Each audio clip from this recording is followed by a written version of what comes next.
que para poder existir igreja, é necessário que o povo se mova. Cada um pode correr, ficar desesperado, eu quero fazer alguma coisa para Jesus, e aí uma ali, outra aqui.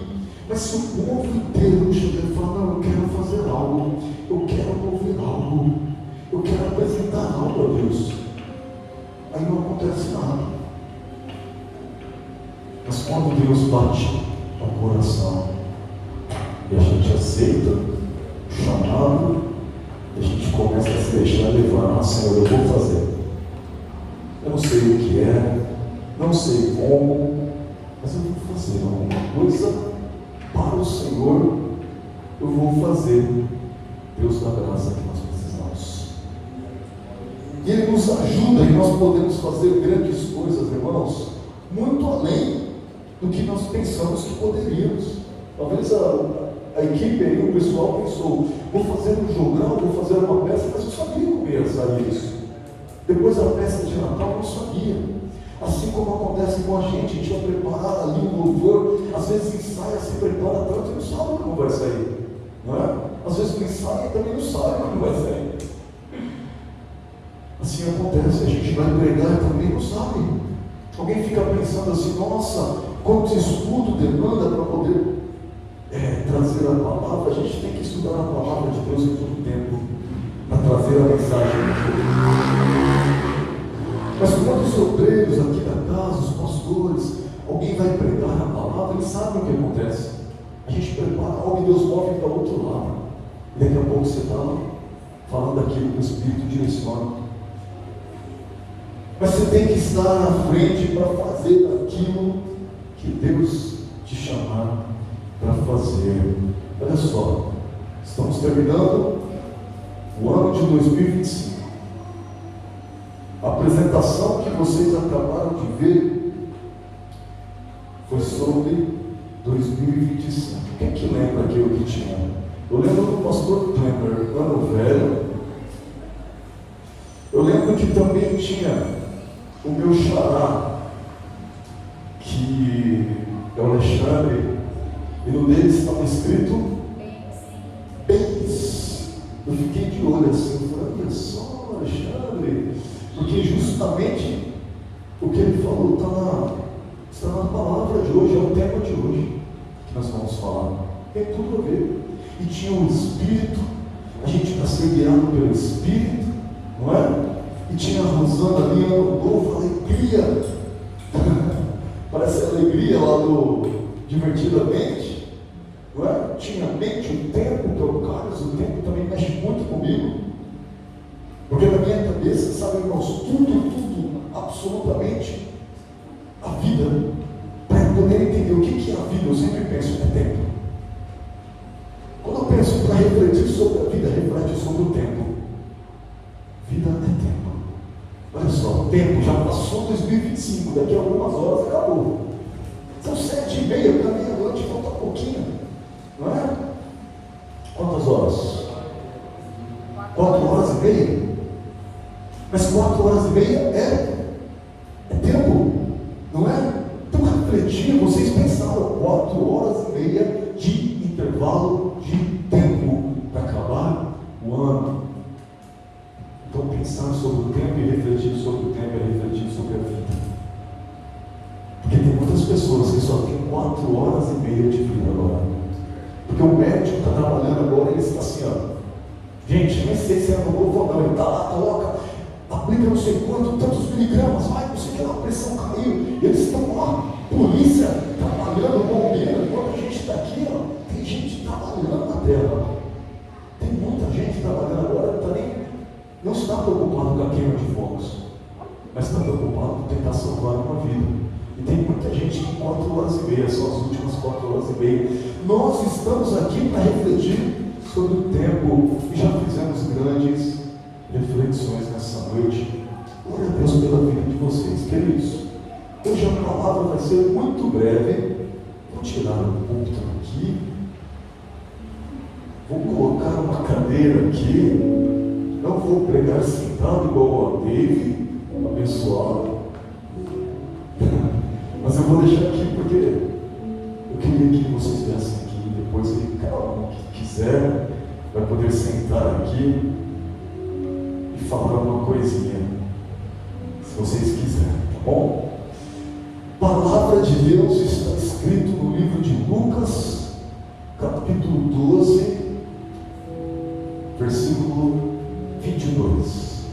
Lucas 12, 22. Por favor, abram suas Bíblias, vai ser muito breve e a palavra de Deus vai ser explicada. Eu quero que você reflita, que você possa se lembrar daquilo que Deus está nos trazendo através da sua palavra nessa noite. E durante todo o ano de 2026, você possa se lembrar do que o Senhor disse. Você possa ter um coração mais sábio, ser mais inteligente diante de Deus e ter uma sabedoria divina e não humana. Lucas 12, 22. Está escrito assim, ó, Jesus está dizendo essas palavras e Jesus está dizendo aos seus discípulos o que diz aqui na palavra de Deus. Olha só. E disse Jesus aos seus discípulos: portanto vos digo, não estejais apreensivos pela vossa vida, sobre o que comereis, e nem pelo corpo, sobre o que vestireis. 23. Mais é a vida do que o sustento, e o corpo mais do que as vestes. Irmãos, eu não sei se você percebe, mas tudo de mais extraordinário do que diz respeito ao ensinamento que existe na palavra de Deus, tudo é maravilhoso, tudo é Cristo falando, mas o mais profundo, aquilo que mais se aproxima do humano, sabe o que acontece? A Bíblia é um livro espiritual, mas tem algumas partes que ficaram muito, mas muito próximas do humano, que embora sejam espirituais, elas foram traduzidas, elas foram transformadas, digeridas, para que o ser humano pudesse se alimentar dela facilmente. É um alimento fácil de digerir. E essas coisas são as coisas que Jesus disse, são os ensinamentos de Jesus. É por isso que, de toda a complexidade que existe na Bíblia, as coisas que Jesus ensinou têm uma simplicidade, olha, tremenda. Jesus ensinava, uma criancinha começava a ouvir, eu não entendo o que essa fala. E ele disse: olha só, as criancinhas entendem, e os sábios não entendiam, que mistério. Olha, as coisas que Jesus ensina são coisas para guardar para a vida. Não pode esquecer, não pode deixar de refletir sobre isso. E entre tantos ensinamentos de Jesus, Jesus que é o centro da Bíblia, Ele é o centro da palavra, Ele é o centro de tudo. Jesus, Ele ensinou sobre o que é o centro da palavra de Deus. E Ele resumiu tudo em uma única palavra. Essa palavra é amor. Se você quiser entender, fala em uma palavra o que é a Bíblia para alguém. O que é a palavra de Deus? Uma palavra: amor. Você resumiu tudo. Porque esse livro fala sobre Deus e sobre o Filho de Deus. Existe amor. Porque Deus é amor, a Bíblia diz. Dá para entender a bondade de Deus? Não dá, porque todos nós somos maus. Até a criança é má. Mas Deus é bom. Mas a gente olha e fala: mas Deus é rígido, Deus corrige. Irmãos, Deus é bom. É que a justiça de Deus faz com que Ele faça essas coisas. Só que ao mesmo tempo que vem a punição de Deus, Ele oferece o seu Filho para ser punido em nosso lugar. Porque a punição é necessária. Mas quando Ele olha para nós e não quer que a gente passe pela punição, Ele pega o Filho dele e fala: filho, vai lá e paga por eles o preço. E o Filho vem, amor, e paga. E agora a gente consegue estar aqui livre. Você imagina? Então quando a gente vê coisas ruins acontecendo, a gente não pensa, mas Deus permite isso. Não se esqueça, Deus é amor. Ele é amor e bondade. Essas coisas acontecem, mas Ele quer sofrer por nós. Deus sofre por você e por mim. E a maior prova de amor foi enviar o seu filho. A maior prova de amor do filho foi se entregar por mim e por você. Jesus é amor. E se o centro da palavra é de amor, a palavra de Deus, ela é amor. Porque alguém perguntou para Jesus, resume a Bíblia para mim numa frase, é Jesus. Se Jesus é sábio mesmo, então resume para mim uma frase. Aí Jesus disse assim, ó: amarás o Senhor teu Deus de toda a sua alma, de todo o seu entendimento, de todo o seu coração, com todas as suas forças. Percebeu Jesus falando ali sobre mente, tempo, essas coisas que foram apresentadas aqui, o espírito e a alma. Então Jesus falou assim, ó, o resumo da Bíblia é: ame o seu Deus com tudo que você tem. Só que não basta amar Deus, você tem que amar o seu próximo como a ti mesmo. E se você amar a Deus sobre tudo e amar o próximo como a ti mesmo, olha só, mais de 1.100 capítulos, você cumpriu tudo. Parece difícil cumprir a Bíblia?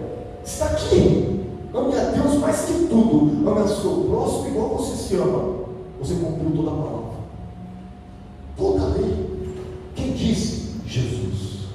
Por isso que o ensinamento dele é tão profundo. Você não precisa se aprofundar em tantas coisas, porque você se aprofundou em Jesus. E as pessoas, irmão, sempre buscaram respostas para as perguntas da vida, especialmente sobre o sentido da vida.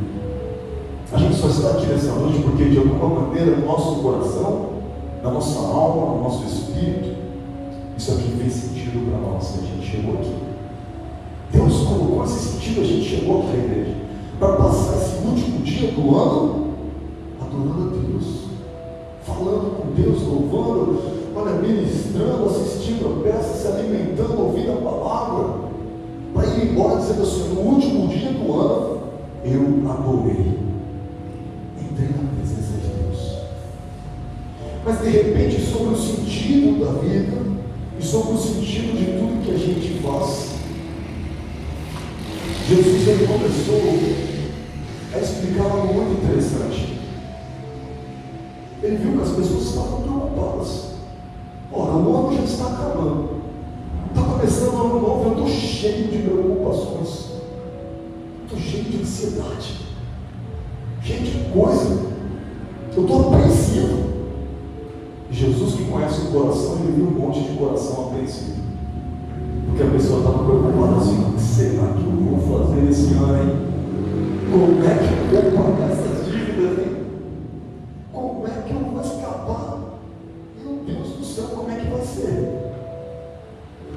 E ao invés de dar o foco em Jesus, na sua palavra e nas maravilhas que Ele tem, olha só, nós cantamos aqui, ó, Deus de maravilhas. Que maravilha é te louvar.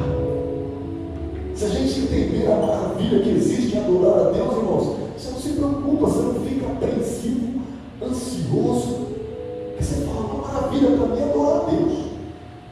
Ah, mas a gente fica ansioso, fica, mas a gente deixa de lado. Sai daqui, ansiedade, vai para lá a preocupação. Não vou ficar preocupando como é que vai ser o ano de 2026 inteiro.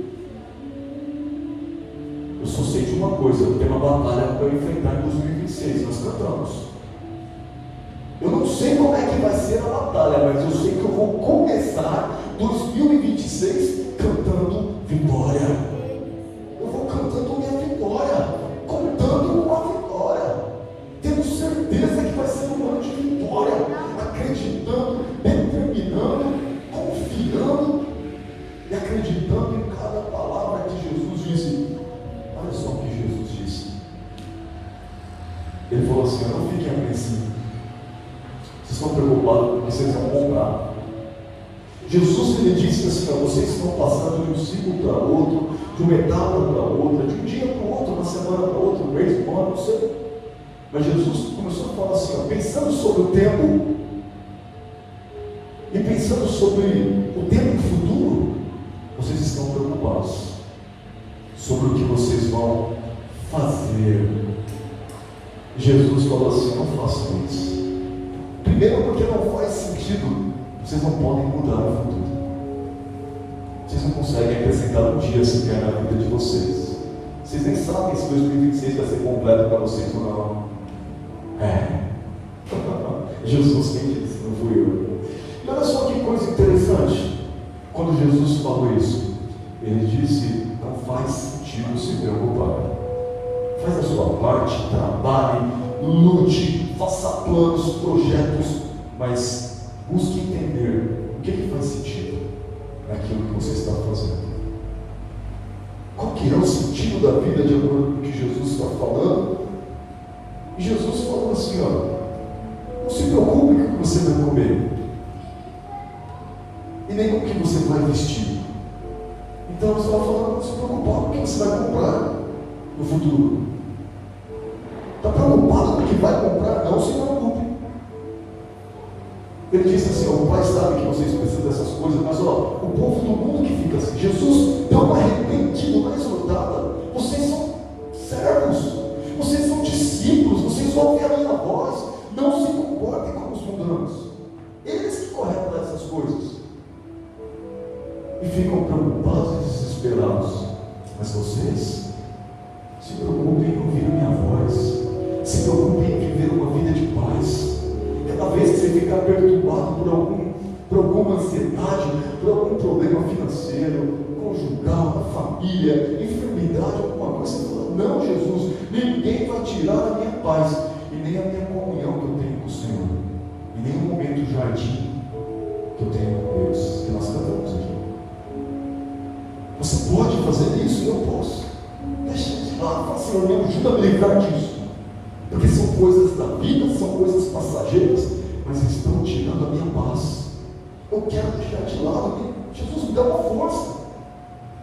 Tira isso do meu caminho, do meu coração, do meu pensamento. Eu quero ser livre. Jesus vem e toca assim, que maravilha. Passou. Passou tudo. Fiquei em paz. Jesus começou a dizer assim, ó, tem uma coisa mais importante que comprar alimento. Vida. Tem uma coisa mais importante que comprar vestimenta. O corpo. Então Jesus falou assim, ó, tem duas coisas importantes para você. A sua vida, todo mundo aqui tem vida. E o seu corpo, todo mundo aqui tem corpo. Que glória! Nós estamos aqui.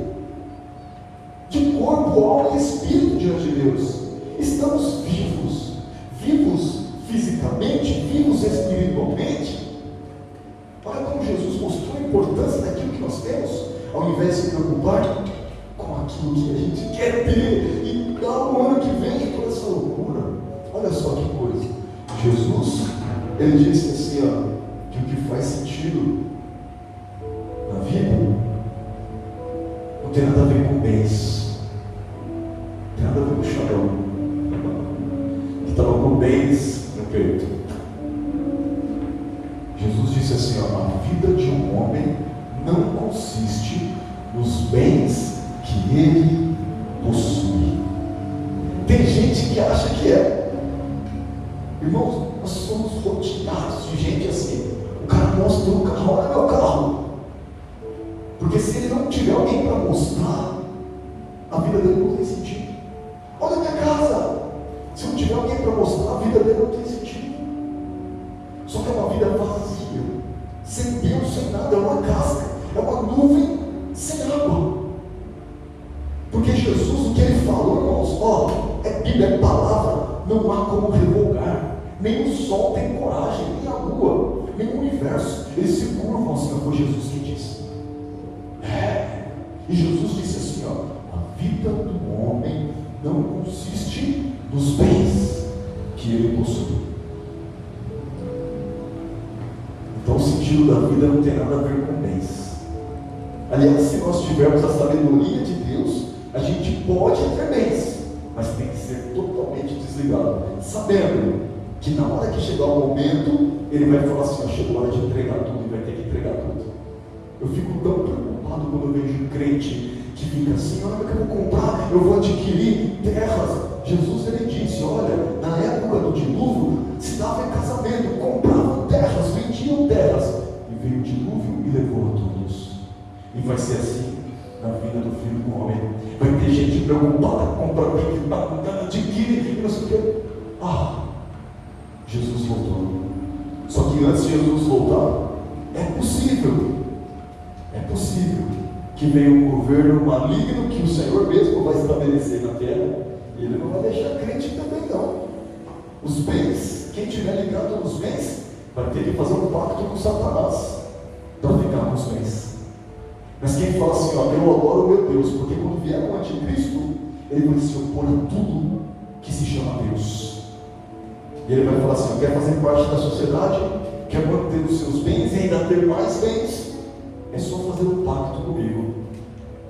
E aí o crente que fala: eu não faço, perdeu conta bancária, bens, casa, carro, tudo, nome, RG, foi perseguido até ser morto. Então bens é algo perigoso. A gente tem que saber usufruir. Podemos ficar ricos? Pode. Tem crente rico? Tem um monte. Tem crente rico, fiel? Tem de monte. Mas é mais difícil um camelo passar por fundo de uma agulha. Mas Deus passa fácil. Deus, ele puxa 2 camelinhos abraçados assim, pelo fundo da agulha.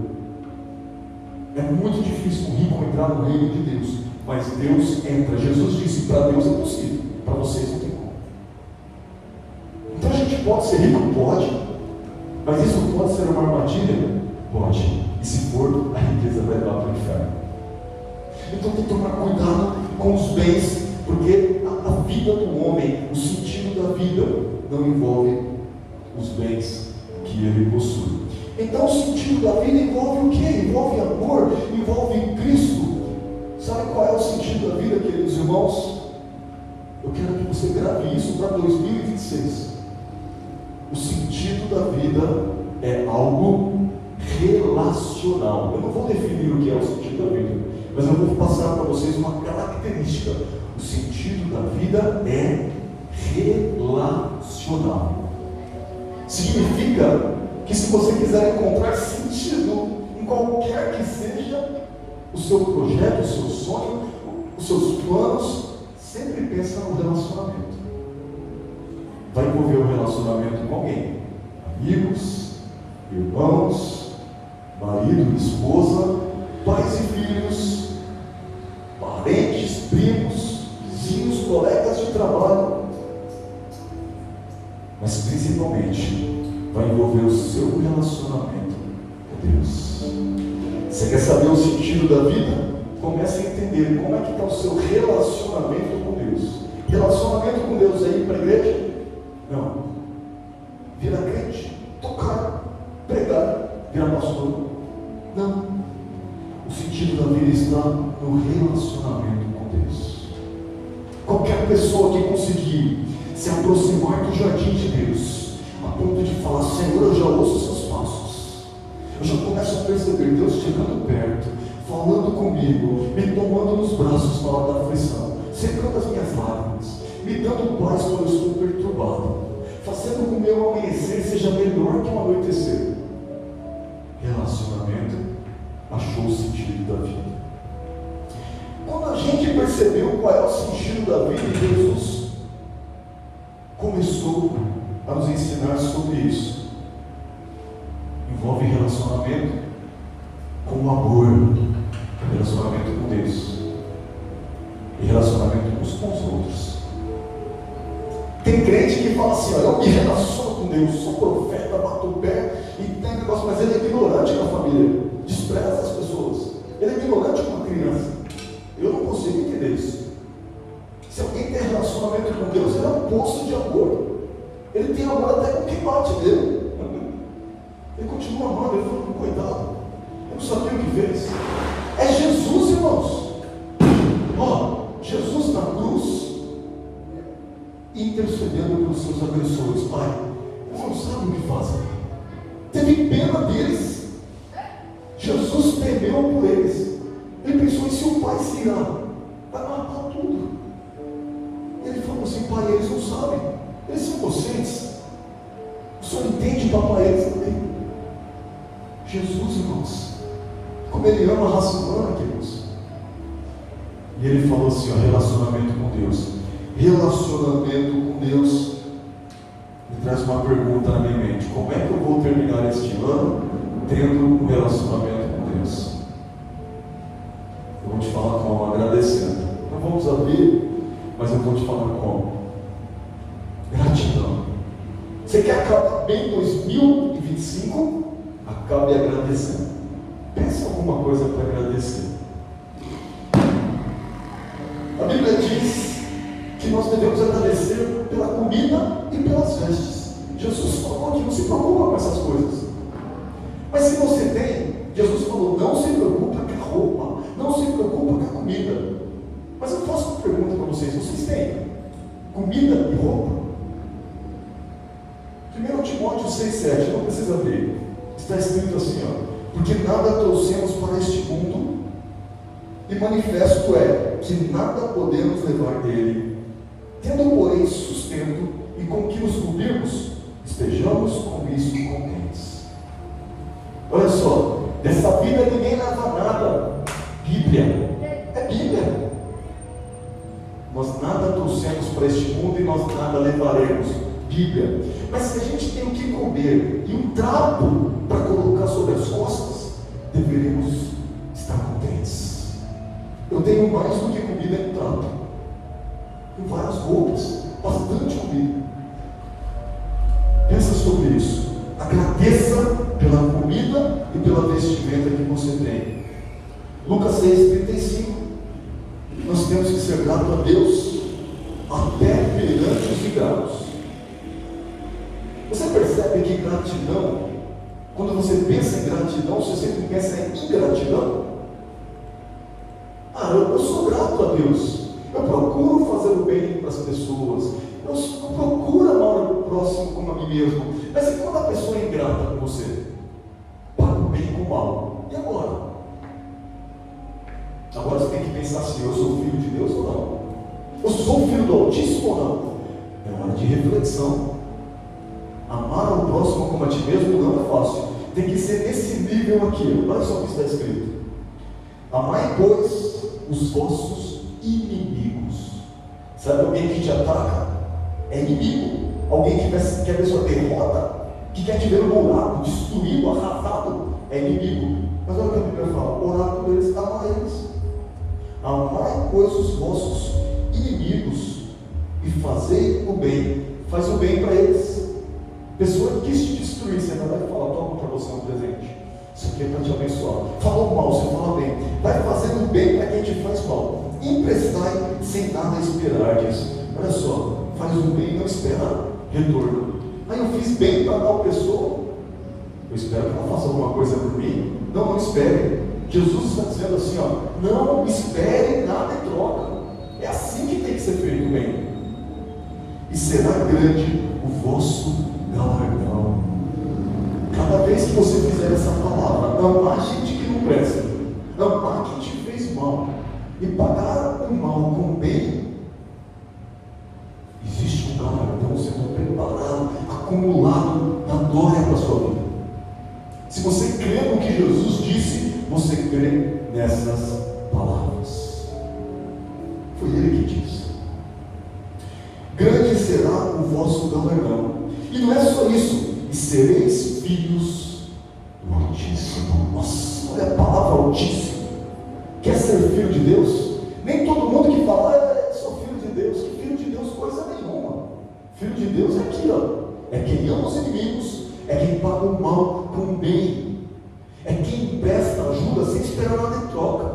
E se não teve nada em troca, pelo contrário, teve gratidão, não tem problema. Eu fiz por Jesus também, estou feliz. Grande será o vosso galardão. E vocês vão ser filhos do Altíssimo.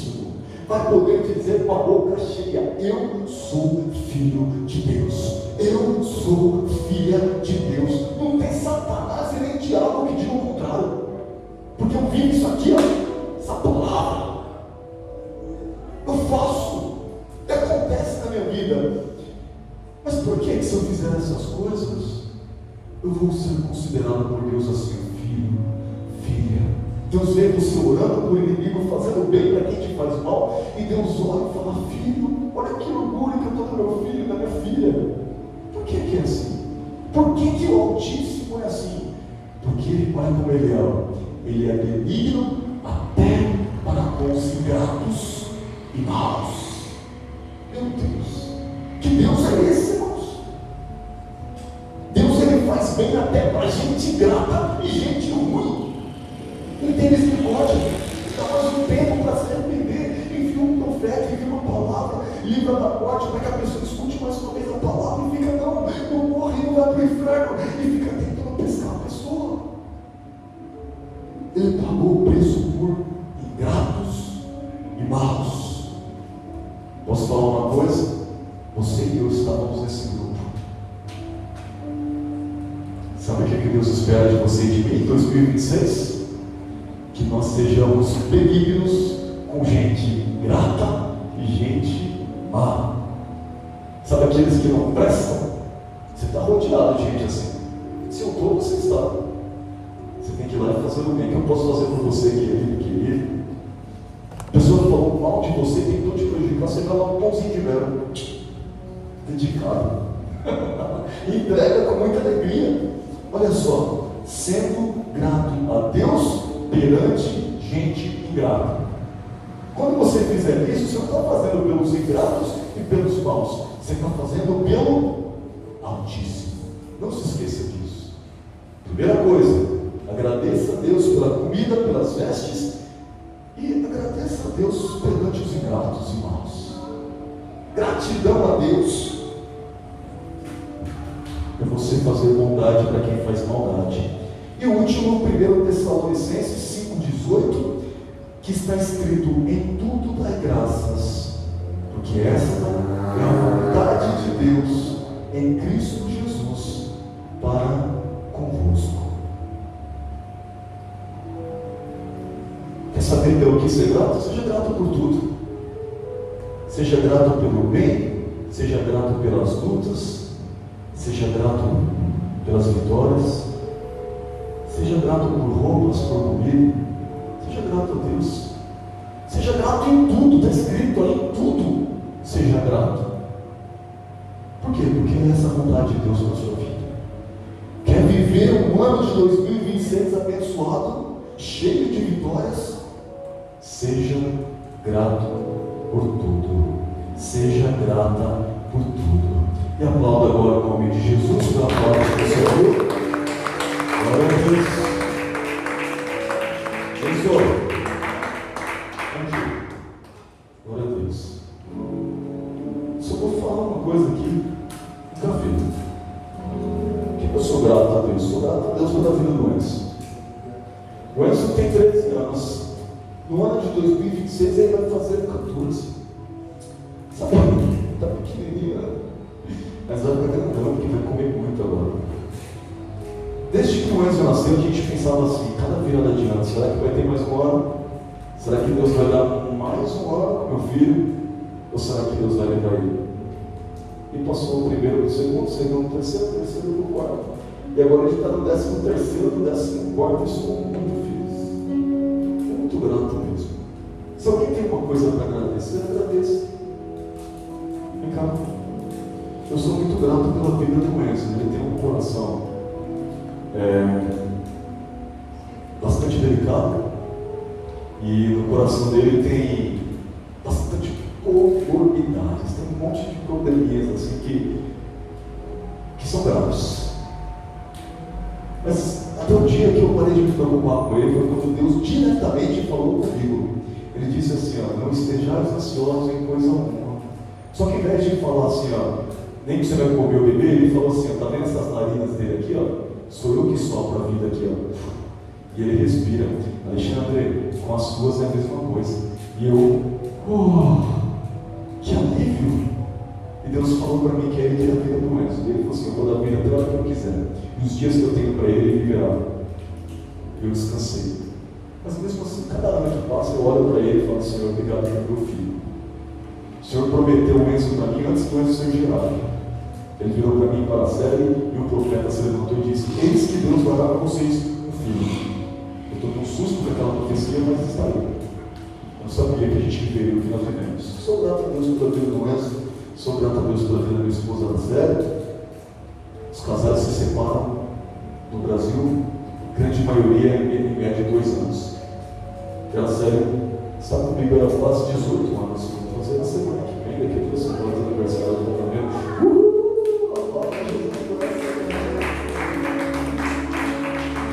Eu sou grato a Deus pela comida, pela vestimenta e pela minha família. Meu filho está vivo, minha esposa nunca me largou.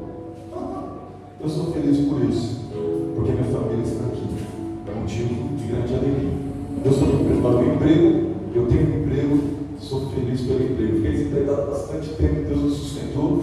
Eu agradeço a Deus pelo sustento durante o desemprego. São essas coisas que eu queria pensar e agradecer. Também estou feliz pelo Senhor ter me curado de uma doença muito grave. Mais de uma, na verdade, mas uma delas eu brinco falando assim, eu senti cheiro de flor. Foi quase. Essa eu passei perto. Mas por quê? Deus restaurou assim, ó, do nada, no pó, e trouxe de volta. Então eu sou muito grato a Deus também pela minha própria vida e por estar vivo. Qual o nome de Jesus? Eu